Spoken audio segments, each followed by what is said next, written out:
After my sister drowned that summer, my mom lost her mind. She set a rule. On odd-numbered days, I was Maya. On even-numbered days, I was Lily. When I was playing Lily, I had to wear a pair of red Mary Jane shoes, 2 sizes too small, and dance ballet in the living room, even if my toes bled. When I was playing myself, I could only eat stale, hard bread because Maya was a sinner who didn't deserve meat. I endured it for 3 years, until she smashed the art supplies I'd secretly saved up for, declaring that Lily wasn't grown up yet, so no one was allowed to draw. That's when I finally snapped. I smashed Lily's favorite music box. It was almost 11 at night when my mom forced me to put on those red shoes. Today was the second and even-numbered day. I was Lily. Lily loved to dance, and Lily had a pair of red Mary Jane shoes. But Lily was only 8 when she died. I was 17 this year. Those tiny shoes, probably a child size 8 or 10, didn't fit my feet at all. Put them on. My mom sat on the couch, holding a clothes hanger, her eyes fixed on me.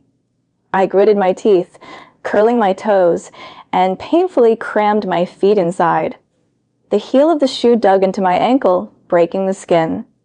Not on right. Do it again. The clothes hanger whipped my calf, leaving a red mark.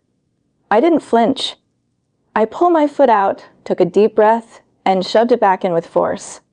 This time, my toe bones made a soft clicking sound, and the shoes finally slipped on. It hurt. An excruciating pain. Dance. My mom pressed the play button on the boombox. The music of Swan Lake filled the cramped living room. I arose onto my tiptoes and began to twirl around the room. The floor was hard, and the soles of the red shoes were even harder. With every turn, my toes felt like they were being pricked by needles. Blood trickled down my heels, soaking into my white socks, turning dark red. My mom watched me, a satisfied smile on her face. "Lily dances so beautifully," she murmured to herself. "Lily will be a great dancer someday." I bit my lip, twirling silently. 3 years. Every even-numbered day for 3 years, I had to dance in this living room. Sometimes for half an hour, sometimes for 2 hours. I couldn't stop until my mom got tired of watching and fell asleep. Today, she was full of energy. She watched me dance for a full hour. Just as I was about to collapse, she suddenly stood up. She walked towards my desk. My heart sank. In the desk drawer were the art supplies I'd secretly saved up for. On odd-numbered days, I was Maya. Maya loved to draw, but my mom wouldn't let me. She'd say Lily wasn't grown up yet.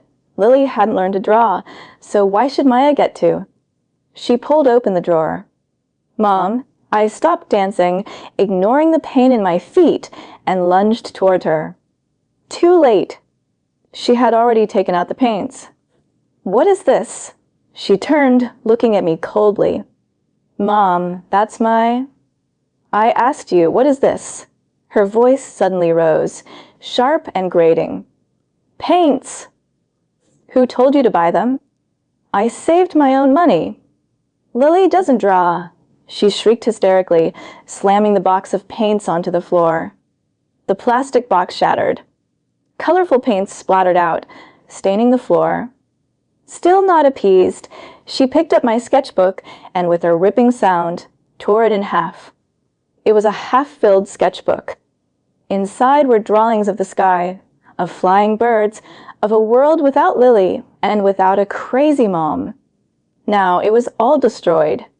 She threw the torn pieces of paper in my face. "I told you Lily isn't grown up yet. No one is allowed to draw." The edge of a paper piece grazed my cheek, a small sting. I looked at the mess on the floor, at the vivid colors and shredded paper. The last thread in my heart suddenly snapped. I didn't cry. I turned and walked towards the TV stand. On the TV stand sat a pink music box. My mom had bought it for Lily on her 8th birthday. Lily loved that music box the most. My mom polished it every day, not allowing even a speck of dust. I walked over and picked up the music box. My mom froze. "What are you doing?" Her voice trembled slightly. "Lily doesn't draw," I said, looking at her, enunciating each word, "and Lily won't listen to music boxes anymore." I raised the music box and slammed it onto the floor. Bang! Its plastic shell shattered into pieces. The little ballerina doll inside popped out, its mainspring broken, emitting a grating metallic screech. The living room fell into a deathly silence. Only the boombox continued to play Swan Lake. My mom stared blankly at the fragments on the floor. Her face was as white as paper. I thought she would hit me. I thought she would beat me half to death with the clothes hanger. I was ready for it, but she didn't. She slowly crouched down, picking up the little doll with a broken leg. Her hands trembled violently. "Mom," I gasped, shouting out the words I'd held in for 3 years. "Lily is dead.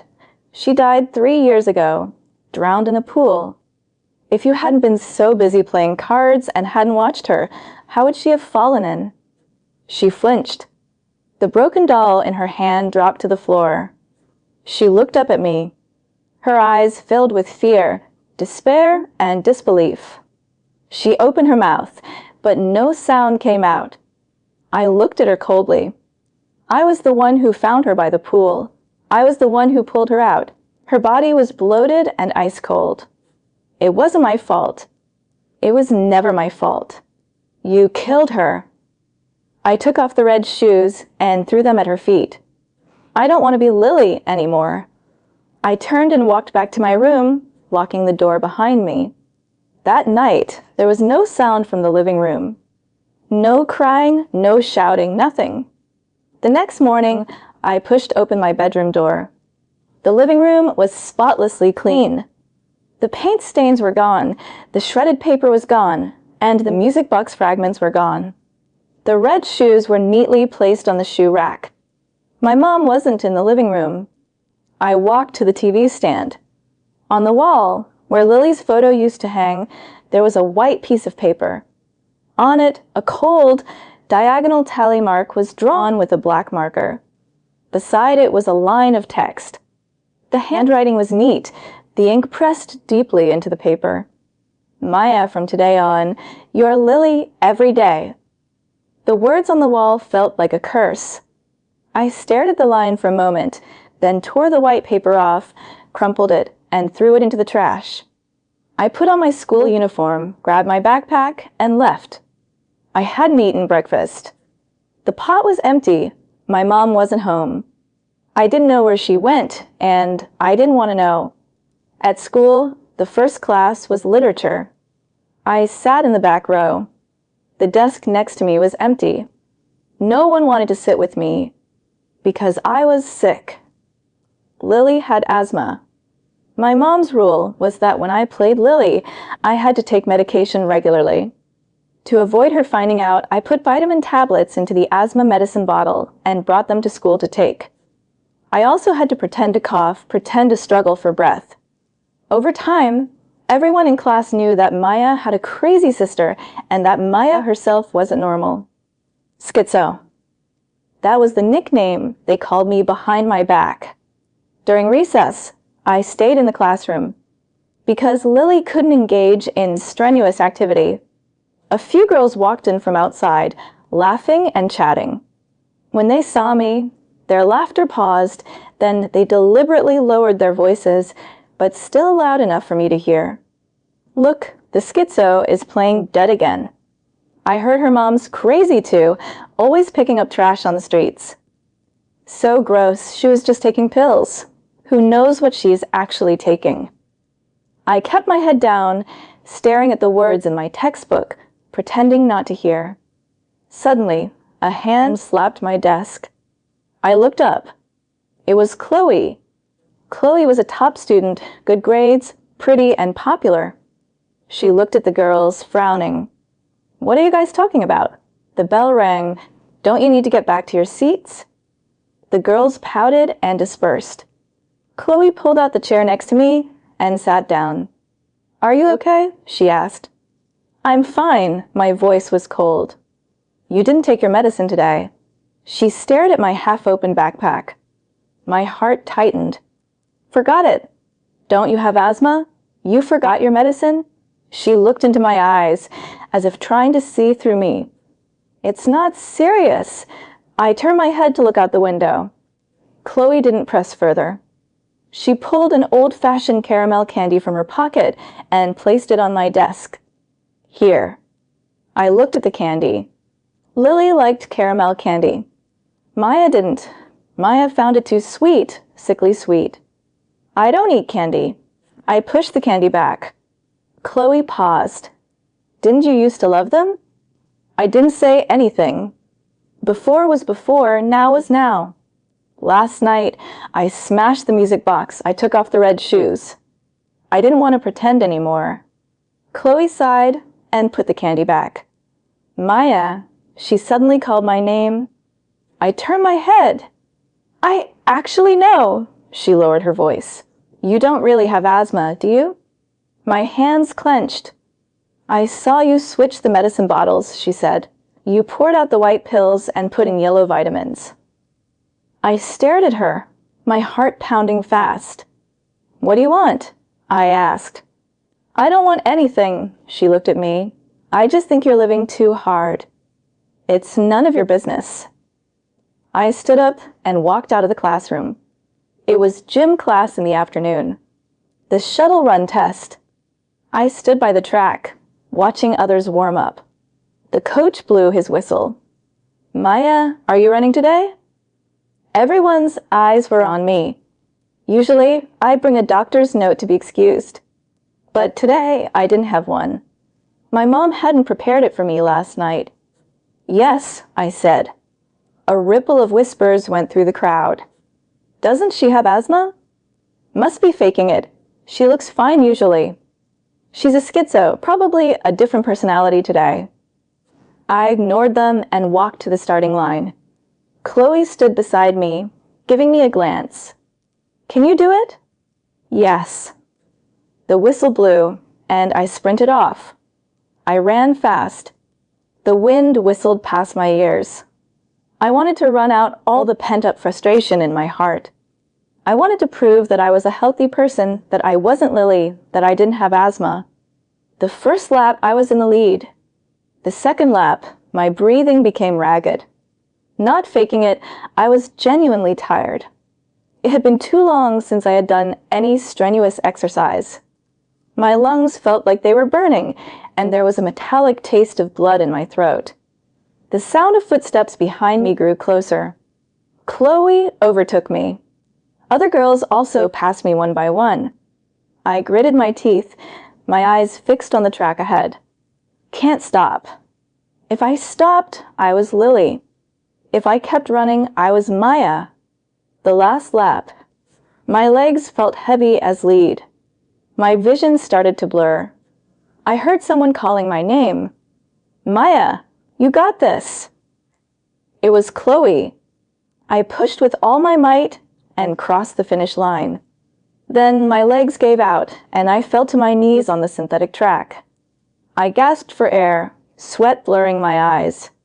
Someone offered me a bottle of water. I looked up. It was Chloe. Drink some water. I took the water, twisted open the cap, and guzzled a large mouthful. You ran pretty fast, she smiled. I managed a weak smile back. Just then, a harsh voice cut through the air. Well, the asthma patient can run now. Didn't I, huh? It was Jake, the class troublemaker. He walked over with a few other guys, looking down at me. Maya, your acting's terrible. Yesterday you were coughing your guts out, and today you can run? Is your illness intermittent or something? The people around them snickered. I tightened my grip on the water bottle. Mind your own business, I said coldly. Got a temper, do we? Jake stepped closer. I heard your mom's a psycho. Did you inherit it? My head buzzed. I shot up, and the mineral water bottle in my hand smacked him square in the face. Water splashed all over him. Jake froze. The whole field fell silent. You fucking hit me? Jake yelled, regaining his senses, and shoved me hard. I was already out of strength, and his push sent me tumbling to the ground. My palm scraped, oozing blood. Jake, what are you doing? Chloe stepped in front of me. Chloe, stay out of this. Jake pointed at me. This crazy bitch hit me first. You started by insulting her. Chloe stood her ground. The coach ran over. What's going on? Are you rebelling? Jake and I were both called to the principal's office. The principal was a bald, middle-aged man. He slammed his fist on the desk, spittle flying from his mouth. Fighting? You dare to fight. Maya, it's bad enough you fake illnesses. Now you're hitting other students? I kept my head down, looking at the blood on my palms, and said nothing. Jake, you too? Why are you picking a fight with a girl? Jake rolled his eyes. Call your parents. The dean of students issued a final ultimatum. Bring your parents in tomorrow. My heart sank. Call my parents. My mom. If my mom came, the whole school would know what kind of person she was. Everyone would see her madness. I looked up at the dean. Dean, my mom is sick. She can't come. Sick? What kind of sickness? Mental illness. The office suddenly fell silent. The dean froze. Jake froze too. I looked at their shocked expressions and suddenly found it somewhat amusing. She's crazy, I said calmly. She can't come. If you want to expel me, go ahead. With that, I turned and walked out of the office. Behind me, I heard the principal's enraged roar. I ignored it. I walked out of the school building, the sunlight so bright it made my eyes water. I didn't want to go back to class, and I didn't want to go home. I wandered aimlessly through the streets. As I passed a stationery store, I stopped. In the display window was a set of watercolors, exactly like the set my mom smashed last night. I stood outside the window and watched for a long time. It wasn't until dark that I turned and walked towards home. The stairwell of our apartment complex always smelled of mildew. The light had been broken for a long time. No one fixed it. I climbed the 3 flights of stairs in the dark. Just as I reached the 3rd floor landing, I heard an argument from upstairs. Are you crazy? Knocking on doors in the middle of the night. It was a man's voice. Unfamiliar. My heart tightened, and I sped up, running to the 4th floor. The door on the left on the 4th floor was open. A man in a tank top with tattooed arms stood in the doorway, holding a baseball bat, his face furious. My mom stood opposite him. She was holding a stack of old newspapers. Her hair was a mess, her eyes vacant. Where's Mr. Henderson? My mom murmured. I'm bringing Mr. Henderson his newspapers. Lily said Mr. Henderson likes to hear her read the newspapers. What Mr. Henderson? My name is Stone. I just moved in a month ago. If you knock on my door again, I'll break your legs. The man waved the baseball bat in his hand. I rushed forward and pulled my mom behind me. I'm sorry. I'm so sorry. I apologize repeatedly. My mom isn't well. She got the wrong apartment. Please don't take it personally. The man sized me up, then snorted. Keep your crazy people locked up. Don't let them out to scare people. With that, he slammed the door shut. Silence returned to the stairwell. I turned and looked at my mom. She was still holding the stack of newspapers, staring blankly at the closed door. Mom, I tugged on her sleeve. Let's go home. Where's Mr. Henderson? She turned to me. Where did Mr. Henderson go? Mr. Henderson's son moved him out a year ago. This apartment was sold. Impossible. She shook her head. Lily said yesterday she was going to read newspapers to Mr. Henderson. Lily doesn't lie. My temper flared. Lily is dead. She died 3 years ago. She can't read newspapers. Can you just snap out of it?